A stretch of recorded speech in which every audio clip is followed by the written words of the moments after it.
নমস্কার বন্ধুরা, আমি জয়রাজ খেল গল্প পরিবারে তোমাদের স্বাগত জানাই। তো ওয়ার্ল্ড কাপ ফাইনাল শেষ হয়ে গেছে এবং আর্জেন্টিনা অবশ্যই ওয়ার্ল্ড কাপ ফাইনালের যে আশা ছিল আর্জেন্টিনার ওয়ার্ল্ড কাপ জিতবে এবং মেসি পরপর দুবার যে ওয়ার্ল্ড কাপ হাতে নেবে সেই আশায় পুরো জল ঢেলে দিয়েছে। তো স্পেন আমরা নতুন চ্যাম্পিয়ন পেয়েছি, নতুন বলবো না, 2010 সালে স্পেন চ্যাম্পিয়ন হয়েছিল, আবার 16 বছর পরে স্পেন চ্যাম্পিয়ন হয়েছে আর্জেন্টিনাকে হারিয়ে। এবং প্রচুর দর্শকের সমাগম হয়েছিল এই ওয়ার্ল্ড কাপ ফাইনালে আর্জেন্টিনার পক্ষ থেকে এবং স্পেনের পক্ষ থেকে। আর আমাদের দেশেও প্রচুর জায়গায় আর্জেন্টিনার সমর্থকরা রাত জেগে খেলা দেখেছে। আমাদের নিজের পাড়ায় খেলা দেখা হয়েছে জায়ান্ট স্ক্রিনে রাত জেগে। তো আবার 4 বছরের অপেক্ষা। এই ওয়ার্ল্ড কাপ জুড়ে আমাদের প্রচুর আশা প্রত্যাশা থাকে। আমাদের টিম ওয়ার্ল্ড কাপ খেলতে পারে না, কিন্তু কোন অলক্ষ্যেই যেন আমরা অন্য দেশের টিমকে নিজের করে তুলি, নিজের মতো করে ভাবি, এবং সেই কারণে রাত জাগা, বাজি কেনা, বাজি ফাটানো। তো দুঃখ লাগছে মেসির জন্য, তিনি হয়তো তার জীবনের শেষ ওয়ার্ল্ড কাপ খেলে ফেললো। তো যদি জিততে পারতো, তার হাতে ওয়ার্ল্ড কাপ যদি উঠতো আবারও, তাহলে আরও ভালো লাগতো। এবং আর্জেন্টিনার সমর্থক সবার চোখে জল, আর্জেন্টিনার কোচ স্কালোনি তার চোখেও জল ছিল। এবং মেসিকেও দেখেছি খেলার পরে মাঠের এক কোণে বসে চোখের জলে খেলাকে বিদায় জানাচ্ছে। এবং এটা খুবই দুঃখের যে এরকম একটা প্লেয়ার তার খেলোয়াড় জীবন, ইন্টারন্যাশনাল ফুটবল জীবন শেষ করলো এইভাবে। যদিও রানার আপ, সেটাও কম কথা নয়।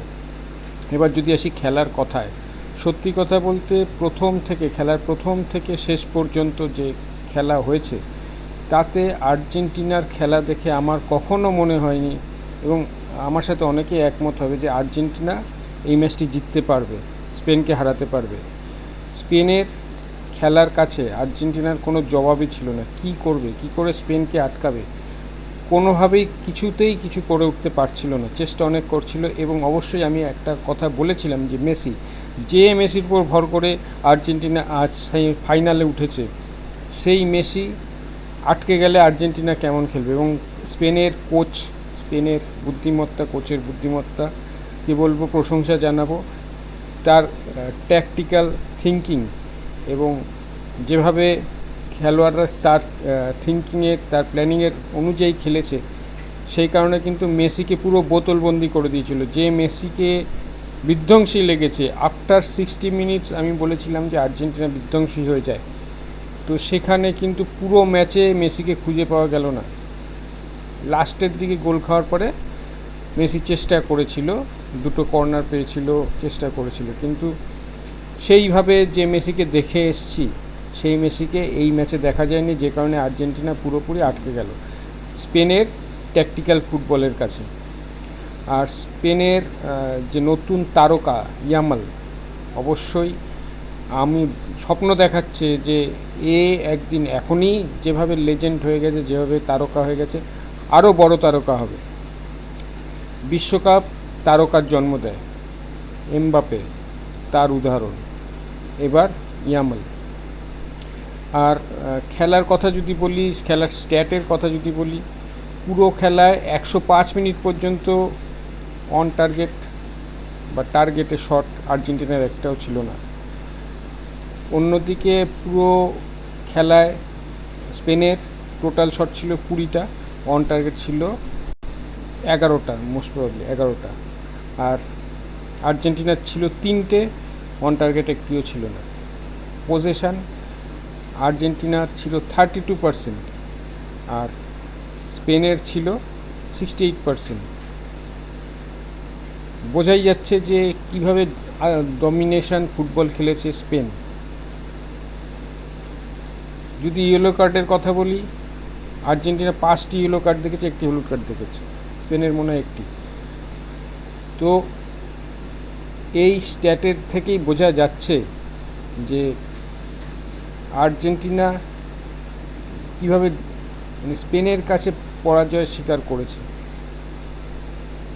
আর্জেন্টিনার চেষ্টা করেছিল জবাব দেওয়া, কিন্তু ফার্স্ট টু লাস্ট স্পেন যেভাবে ট্যাকটিক্যাল ফুটবল খেলেছে এবং ওয়ান টাচ ফুটবল খেলেছে, প্রশংসা কোনো কথা দিয়ে তার প্রশংসা শেষ করা যায় না। এবং অবশ্যই আরেকজনের প্রশংসা করব, আর্জেন্টিনার গোলকিপার মার্টিনেজ।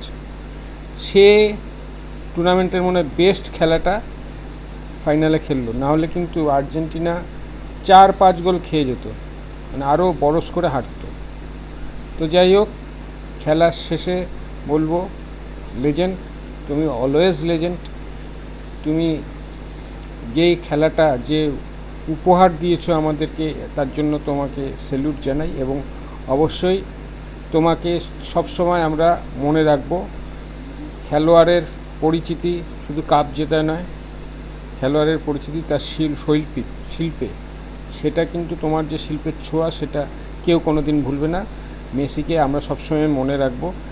এবং এই যে পুরো টুর্নামেন্টে যে অ্যাওয়ার্ড হয়েছে, সেটার ক্ষেত্রে বলে দিই, যেমন চ্যাম্পিয়ন হয়েছে অবশ্যই Spain, runner up Argentina, third place হয়েছে ইংল্যান্ড, আর ফোর্থ প্লেস ফ্রান্স। আর টুর্নামেন্টে ব্যক্তিগত ইভেন্টের যদি কথা বলি, অ্যাওয়ার্ডের কথা যদি বলি, তাহলে গোল্ডেন বল পেয়েছে রদ্রি, স্পেনের প্লেয়ার রদ্রি। আর সেরা গোলরক্ষক পেয়েছে উনাই সিমন, স্পেনের গোলকিপার। সেরা উদীয়মান মানে ফিফা ইয়াং প্লেয়ার পেয়েছে অবশ্যই পাও কুবারাসি, স্পেনের। আর গোল্ডেন বুট পেয়েছে 10 গোল করে আমাদের এমবাপে, ফ্রান্সের এমবাপে, আমাদের এমবাপে না, ফ্রান্সের এমবাপে পেয়েছে গোল্ডেন বুট।